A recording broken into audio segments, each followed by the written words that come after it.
Hey everyone, this is Peter Scove. This is Music is a Journey. Thank you for coming to watch an episode here. The last episode I did was about Canadian rock in the early 70s, and now I'm going to be taking a look at Canadian rock in the late 70s. Now, as I mentioned in the previous video, I did do a video on hard rock and heavy rock of Canada in the 1970s. The bands featured in that video are pretty much not going to be talked about in this one. In fact, when I started preparing for this video, my focus was actually going to be progressive rock bands in Canada in the latter half of the 70s. And I was hoping to dig up some that were kind of obscure, that people don't really know about. Kind of the definition of obscure, isn't it? You don't really know about it, you don't see it. But anyway, I found some. I am going to talk about a couple of albums that maybe are a little bit more familiar, and just because they're more prog oriented rather than hard rock, so I didn't mention them in the last video. So anyway, without too much rambling, I'm going to get started. This time I'm not going to be consulting my computer for notes. I'm going to be relying on my tired, poorly focusing eyes to try to read names off the back of CDs, so bear with me. Okay, here we go. Let's get started. Okay, so the first album to talk about, this is Klaatu's second album, Hope, released in 1977. Klaatu first formed in 1973, and they released their first album in 1976. They had a minor hit in the US, and a little bit more of a major hit in Canada, with Calling Occupants of Interplanetary Craft, which was actually covered by the Carpenters. And this was their follow-up album entitled Hope. Now, this is basically a kind of a concept album about some travelers going through space, and it seems they have found a planet where there was once a civilization called Polizania, and it seems that they have come at the end, like Polizania is in ruins, and in fact one track even opens with a kind of pseudo-English architect explaining kind of awkwardly what they have found or what they have surmised from their studies. Kind of a little bit fake-ish, but anyway, I think that's done intentionally. And they actually, they recorded this in London, and they actually also have, I think, the London Symphonic Orchestra is playing along on some of the tracks. Now, I actually read recently that the original recording was to feature the orchestra more. However, for the actual release of the album, the label, I guess, made the decision to reduce the amount of orchestra on there. I guess to still keep a little bit more of the kind of a pop or rock element in there, so as not to scare potential listeners off the radio away. I don't know. And there was also a track called Epilogue, which makes sense because there's a track called Prologue. And there was a track called Epilogue, which was omitted. Apparently, all this was added in on a reissue of the album back in the early 2000s sometime. This copy here is the reissue from 2012 on the band's label Klaatoons. It's not an album I have listened to very much. I really enjoyed the first album, and I just haven't really sunk my teeth into this one so much. But I gave it a listen the other day. It is, of course, with the orchestra and the fact that it's kind of a storytelling album, it is quite different from the first one. Being a bit of a sucker for hard rock tracks, there's actually one song on here, the second track called Madman. Starts off really quite light with some organ, but leading up to the chorus, it starts to get a little more tense, and then finally there are the crashing guitar chords and kind of like a wild pinched guitar notes and so on, a little bit more like the distorted voice and whatever. So that has always been a song I've come back to again. Anyway, there it is, Klaatu's Hope, and if you're interested in a concept album with a kind of like space opera type thing here, with a little bit theatrical points thrown in there, as well as some orchestra and so on, then go ahead and check it out. All right. So, I've got this in the plastic here, but this was a kind of a nice surprise here. This is a band called The Hunt.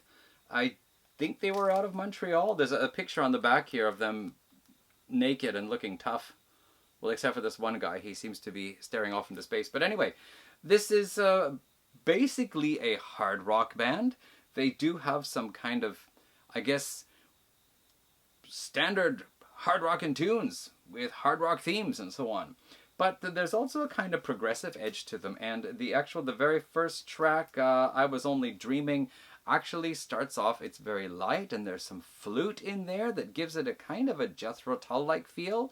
However, the chorus, the vocals in the chorus seem to go more of a kind of Robert Plant type feeling. So it's kind of like Led Zeppelin and Jethro Tull in a slightly progressive tinged late 70s hard rock track, if that makes any sense. A couple of ones I really like was Little Miss Perfection, which is really like heralding what's to come in the 80s, as well as I Want to Be King, featuring the kind of the heavy Hammond organ sound and the driving guitars. The rest of the album is pretty much as you'd expect all the way through. I mean, it's a hard rock album with a kind of progressive edge to it. It's got the keyboards and so on. But they do have a kind of curious, very light, radio-friendly, light ballady type thing here. And as well, they have one song that's all in French. And then the last song, Sad Song, maybe that's the one I'm thinking of. It's kind of catchy, but it's not really all that wonderful. So I think the first 7 tracks on here really make the album worthwhile. The 8th track, the French one, really takes a different approach. It's more like a contemporary pop tune from the late 70s with more of a groovy beat to it. Yeah, but anyway, this is The Hunt. This is from 1977, self-titled debut album, and then they released another one in 1980 as well, which I haven't heard yet. But if you like that late 70s hard rock sound with some organ in there and so on, definitely got to check this out. There are some songs in here I really like. Sorry if I seem slightly distracted this time and a little less focused than previously. It's because the cat keeps passing in and out, and then occasionally I might have to go downstairs for some time. Anyway, let's take a look at this one here. This is a band called Wanka. Great name. And their one and only album, The Orange Album, which also came out in, I think it was 1977. Yes, it was. I think I remember reading at some point that this was either produced by Greg Hamilton or had been on the Axe Records label or something. So when I first heard this on the internet about 2 or 3 years ago, I tried to see if I could find a copy of it on CD. And I actually sent a message to Axe Records to ask Greg Hamilton if he was planning to re-release this, because he has been re-releasing a lot of stuff on the Axe Records label, but he said he no longer had the rights to this. This album was actually reissued. I didn't get if it was on CD or vinyl only, but maybe around the late 2000s or early 2010s. But this copy here was re-released on Cult Rock Classics just last year, limited edition. Wanka, they are basically, again, they are a rock band, a little bit on the experimental side, kind of on the progressive side. Some of their songs are a little bit longer and a little bit more involved. Some of them are more straight up rockers. Interesting album. The song that really got my attention was one called Wrong Door, which is a kind of a humorous story about being on a train and feeling hungry and going to the bar and getting some drinks and getting kind of bored of the scene and then accidentally stepping outside the wrong door.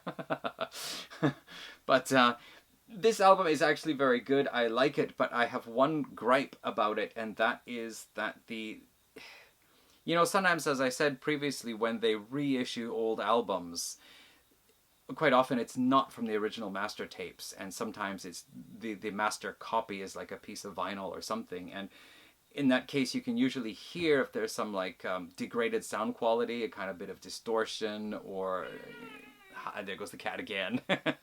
Hi. This one here is kind of curious because it's like in some tracks the vocals and acoustic guitar are a bit distorted, but other parts of the song not so much, or not really. And it's just kind of weird. So it sounds like maybe they had the master tape or something, but the vocal and acoustic guitar track was damaged, but the other ones were not. I'm not sure, okay? But anyway, it's great that this album is out there because I think it's a really fun and interesting album. It's just, some of the tracks are not so great in their sound quality, whereas others are not perfect, but good enough to still enjoy listening to it. So anyway, this is Wanka, the Orange Album. You can find it on YouTube to check out. And yeah, it is actually available on CD, limited copies, whatever. Check it out.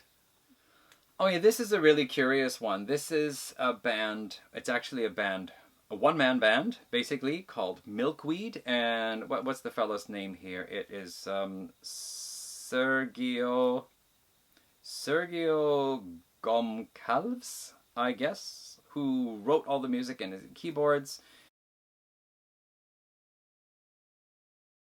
So this was a really obscure one, and this is a prog album, the kind that they say this is for the people who are really into progressive rock, progressive music. There isn't anything on here that you can really kind of get into and groove to and so on. This is all like these different instruments and going through different movements, and there's some spoken voice in here and so on. It's quite jazzy in places. It is more of that kind of, the real prog fan type thing. So it's kind of on the border for me. I actually, after listening to it on YouTube, thought I wouldn't get it or I wouldn't try to find it. And then as it turned out, I was able to get it, I think through somebody here in Japan, fairly locally for a quite reasonable price. It's used, but in very nice condition. So I got it anyway. Not an album I'm probably going to listen to much, but if you're into that more kind of like a really far down the track prog type thing, maybe you want to check it out. All right, that's Milkweed, and it's on YouTube if you want to find it. So this is a little bit more familiar. This is FM. They had a bit of success with their first album, Black Noise, but curiously enough, it was actually recorded and released with the Canadian Broadcasting Corporation. So it was actually ever only made available as a mail order item, and there were only 500 copies printed at the time. The song Phasers on Stun actually, I think, got a bit of airplay, but the band was one of those progressive types. They actually started out with Cameron Hawkins and Nash the Slash, and Nash actually passed away not a few years ago, I think. He was an experimental violinist, so the two of them teamed up to do some live performances and write some music.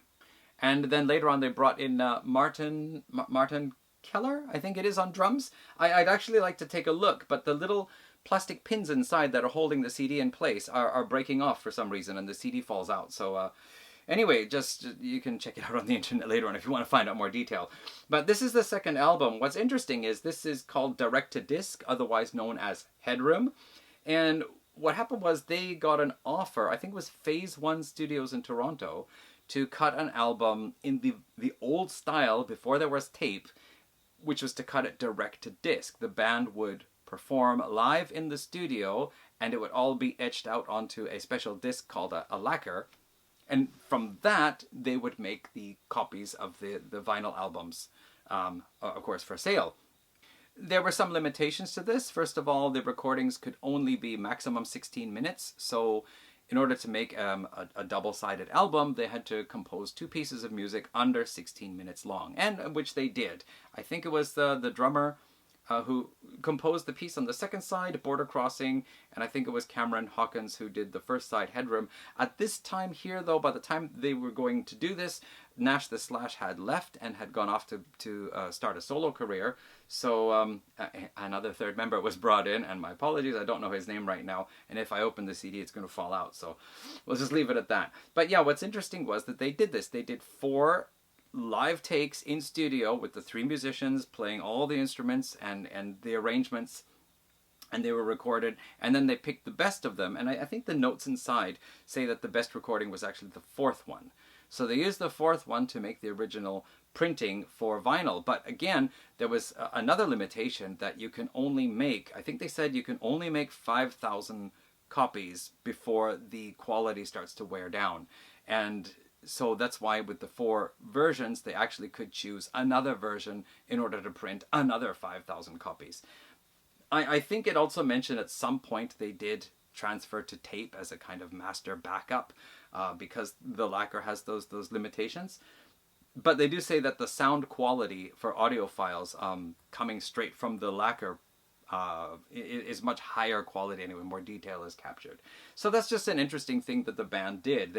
These 2 12-minute or so played live in studio compositions, no overdubs or anything, just everything they did was done live on the spot. That's what you hear on here. And I think they said on one of the tracks also they used a brainwave device hooked up to some kind of electronic thing to produce sounds from the brainwaves. So I'm not exactly sure how that fits in there. But anyway, there's a detailed description in here.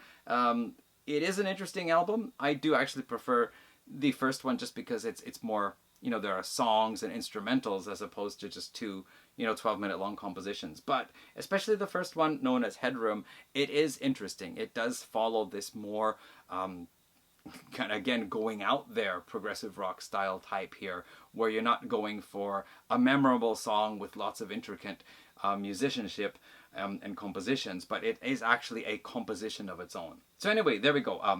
FM direct to disc, an interesting curiosity there in late 70s Canadian progressive music.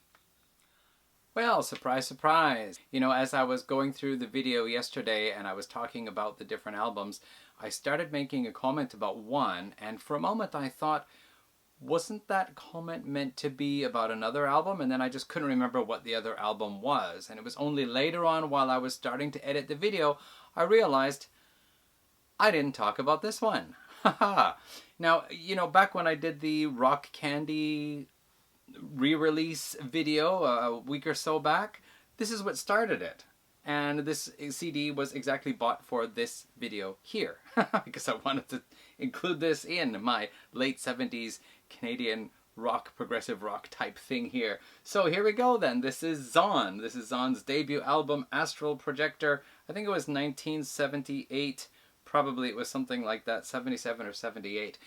Zon, okay, so I guess first of all, let me just tell you that this is a very well done album. As I said in the Rock Candy video, sometimes Rock Candy reissues, I have a bit of a problem with the sound. This one here sounds great. It is the whole of the entire of Zon's debut album. It has some bonus tracks. It has a booklet inside explaining the history of the band. And what's very interesting is that Zon actually started out with a lot of vision. They had an idea to make very theatrical performances on stage. They wanted to have more progressive type music. And as they went along, like, first of all, they met, what's his name now? The guy from The Tubes. I forget his name suddenly. But anyway, they saw The Tubes in concert, I think it was, or they got to play opening for The Tubes, and they spoke to him, and he said, you should not go down the route of making a really theatrical show, because it starts to take away from the music. And even we are thinking to cut that back now so we can focus more on the music. So that was a kind of a pointer. And then they also, when they were going to record their album, they also seem to have been in the studio encouraged to cut back on the more lengthy proggier type tracks and just focus more on being like a pump rock or arena rock type band. You know, let the cat in. He's really there for a lot of the videos, you know. Anyway, yeah, so that's kind of what happened. And by the time they got around to doing their second album, they were even pushed more into this, you know, going for the radio hit type thing rather than being the band they really wanted to be, which is such a shame. Now, as for this album here, there are some of these pump rockers, some straight up ones like the opening track, Put on the Show, and there's another one here also about touring, life on the road. But they also have some of these longer tracks. There's one, I think it's Hollywood. It doesn't quite make sense on the album here the way they did it, but it has been included as a bonus track in its full-length version. And unfortunately, the sound quality, I think, of the actual tapes is a little bit warped in some places, so it doesn't come off as beautifully as it should. But the full Hollywood song, actually, all the parts seem to make much more sense than just the album version here. There was also another bonus track put on here, which is The Battle, which is also a really epic one, which is previously unreleased. Yeah, and actually one of my favorite songs, oh gosh, Point of View / Where to Spend My Dollar. This is also one of the longer ones. It's in 2 parts, and the first part is, yeah, it's alright, it's cool, it's a little bit laid back, and yeah, alright, a nice melody. But then it gets into this more kind of theatrical second part, and the lead vocalist, I'm not going to check his name because I'm having a hard enough time seeing this, but anyway, he actually, he's talking about some girls talking in the kitchen. I guess it's kind of like a wealthy house because they say, like, you know, the maid was there, and the next time they say the maid is not there. The cat is here, you can tell. Anyway, and then he goes and does, like, for a couple of lines, he does like a little bit of an impersonation of one of the girls talking, which is kind of funny. And there's just this like little extra touches that he puts in, like the what was it? The water was on, like the kettle was on, and the toast and the bread was in the toaster, and then he does this little kind of thing. I gotta let the cat out now. So, like I said yesterday, I was distracted a lot. And even just to talk about this one album for today to finish the video, I'm getting distracted again. But anyway, there we have it, Zon. Basically take your late 70s Styx and your early Saga and put them together, and you have a pretty good idea of what this album sounds like. So, there you go. Some hard rockin' moments and some theatrical moments and some pump rock moments, and that's it. Okay. Now, in the rest of the video, one of the bands I'm going to talk about, I was trying to remember the name of the bass player and I couldn't. His name is Mike Gingrich. And also in another band I'm going to mention, Starchild, the drummer. I failed to mention it, but the drummer is Greg Hines, who later on went to play in Helix. So this is a little bit more up my alley. I mean, something that's a little bit easier for me to follow. This is Starchild and their album Children of the Night, released in 1978 on the, I think, was it the Axe Records label? Or just, it is. Well, anyway, it is on Axe Records now. And it was originally, I think, produced by producer Greg Hambleton. Yes. So anyway, this is pretty much a straight up hard rock outfit. Some of the songs remind me a lot of early Riot, like those first 2 or 3 Riot albums. There's one on here, what is it? Detroit Rocker. It is just really like late 70s, driving hard rock, Detroit Rocker kind of thing. And there are a couple of other songs on here that are also like that. And then they have some a little bit longer and a little bit more involved, and where partway through the song they'll suddenly go into this kind of like a little bit of a jerky rhythm thing to kind of give it a bit of a progressive edge. There's one song here about some, you know, future society that begins in the year 400,000 or something like that. I think that's actually the title track, Children of the Stars. Wooden Steaks and Mashed Potatoes. I forget how that one goes.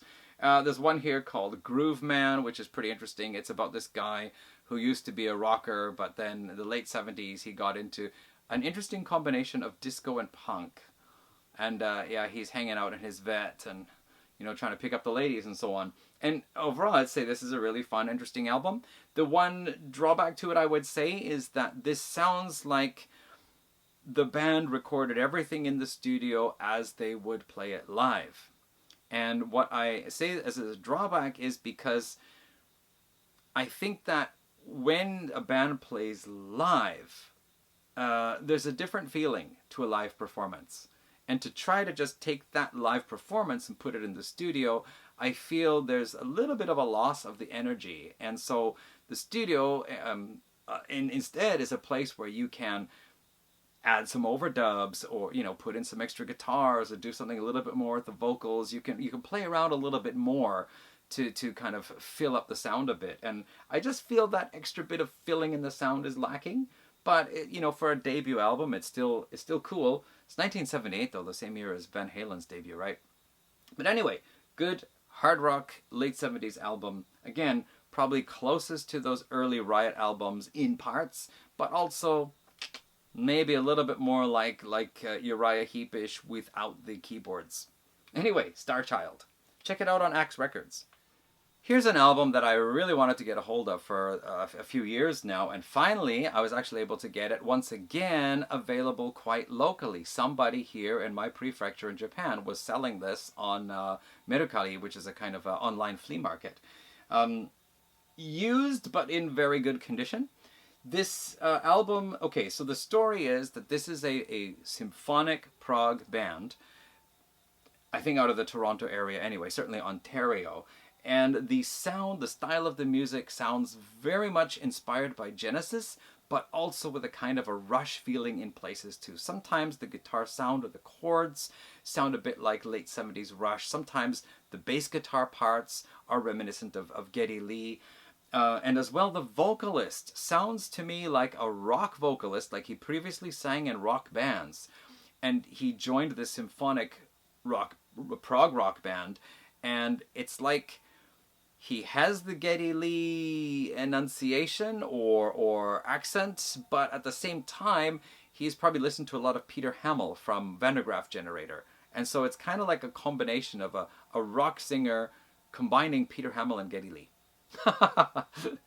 Anyway, a lot of the parts here do really sound like something you might have heard off a Genesis album, but then this kind of Rush element blends in, and sometimes I find it's hard to say that this band is sounding like either. Sometimes it's just their own sound, but the effort they make to create a symphonic prog rock album is really commendable.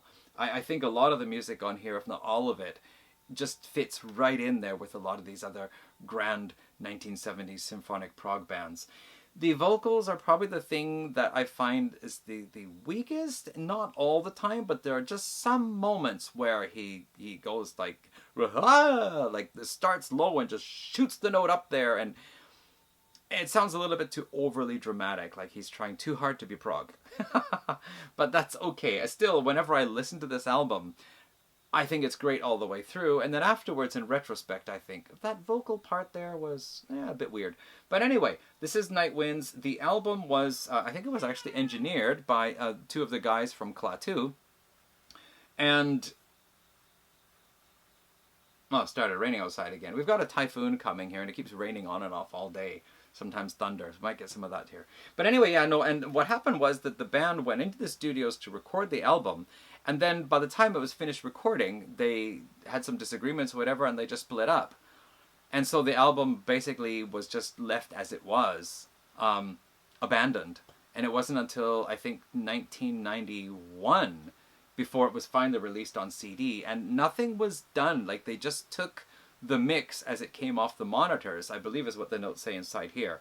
And they just released it like that. So there was no kind of like that, you know, the final twists and turns to just sort of, you know, fill it up a little bit there and make it like a real proper album. It's good. It's fine. It's just that knowing that there was like that kind of final step that seems to have been missed somehow. Maybe this could have been just a little bit better. But anyway, I still really enjoy it. You can find Nightwinds music on YouTube. I don't know if you can find it elsewhere. I always do my snooping on YouTube. And here it is. And I think the bass player we talked about, he was previously in one of the bands we talked about in the last video. Which band was it now? Was it Amish? Yeah, anyway. And later on he went on to play with Klaatu live, and he later on played with Toronto, the band Toronto, and also Headpins. Oh, here we go. Produced by D. Long and Terry Draper of Klaatu. Right. No, and that bass guitarist's name, suddenly it eludes me. But anyway, there you go. Nightwinds, symphonic prog band, like a real, true symphonic prog band from Canada, from Ontario. One more album to talk about. This is actually from 1980. This is a band called Tension. This is a re-release. It's called Wizard King. The original 1980 Tension release was called Released. Tension Released. Great. This reissue here is the full album, as well as, what is it on here? One song played live at the Esprit 1980. Whenever that was. It's a live version anyway of one of their songs. And then there are 4 demo tracks that were going to be for a second album. The demo tracks are demos. They're a little bit shaky. But the rest of the album sounds not perfect. I don't think it comes directly from the masters exactly, but it sounds really good. This was released on Cult Metal Classics a few years back now, 2016. Anyway, this band, they cover a few different bases. The opening track, Tension, it's just this galloping late 70s heavy rocker. It actually, to me, sounds like something. There was another band called Sorcery, there was one called Fjords, and then like maybe the direction that Manila Road was starting out on. It's what I consider the kind of roots of epic metal. It's not epic metal as we know it today, or even knew it in the 80s, but it's kind of like going that way, like taking from Uriah Heep and going the next step kind of thing. But then after that, they have Come Alive, which is just a rousing, you know, crowd stand up and sing along type song. Locomotion is just a straight up rock song. Simple Song is more of an epic piece of a guy who is flying through space and passing planets unknown, and he's on his way back to Earth. and going to sing his simple song. Easy Money is, again, just a straight-up rocker. Friday is like lyrically a rocker, but it's more like a heavy prog piece. Just the way the music goes, it's much more of a, like, you know, going on the progressive side, Uriah Heep type thing. And Wizard King and Going Home, again, this is more on the epic, and Wizard King more on the heavy epic side. Again, this kind of coming forth of epic metal, maybe. And then Going Home is this kind of like an 8-minute extended, slower piece that goes through a change partway through. So, Tension, Wizard King, just one of those obscure Canadian rock albums that just seems to have disappeared, and then somewhere somebody found out about it and informed this label, and they said, you know, thanks to so-and-so for letting us know about this, and here it is, re-released, Tension as Wizard King. There you go.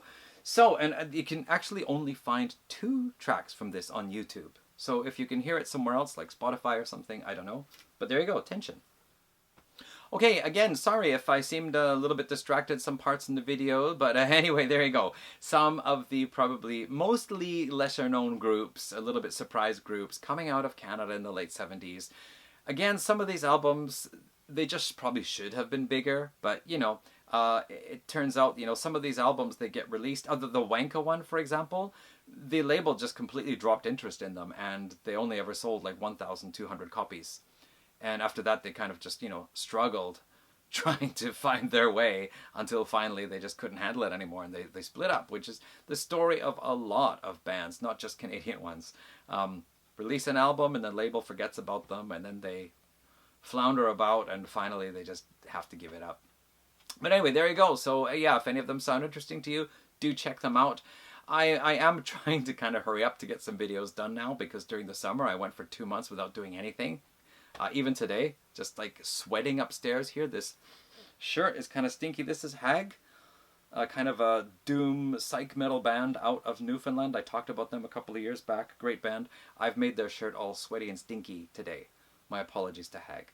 Anyway, I think I'm just filling up time by rambling now. So, next up, I am going to be introducing a new album coming out this month of a kind of heavy prog type band. So stick around for that video, which will probably be up in a few days after this one. Thanks for watching this time, and we'll catch you again later. Thanks everyone, take care. See you then, bye.